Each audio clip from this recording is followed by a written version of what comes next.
go out there, try new things, and hopefully something will click and then you'll find something that you love. Yes, I can see myself growing in what I'm doing and progressing and becoming even better at it. Oh, I can do like zebras, hippos, and lions, and also chameleons. My most favorite product in terms of the shapes. I love the flamingos the most. Okay, how much time do you spend on that? Oh, this, I spent like 1 hour on this alone. Normally sell them for $60 per piece. Ek is besig om 'n dolfyn te teach krale aan te sit. Waar het jy hierdie skill geleer?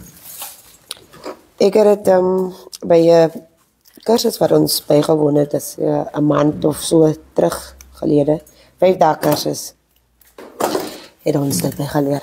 Ek is mos op hierdie bloedrusgemeenskap groep en ek het een keer gesien Eugenie van Gary's Golf het so iets geadverteer op die groep en toe kontak ek vir haar en toe vertel sy vir my en toe sê sy vir my daar sal 'n training wees so en so 'n dag as ek belangstel kan ek kom ook reg en toe dag ek daarop. Dit was baie interessant eintlik en eintlik ook gewonder waaroor gaan dit reg.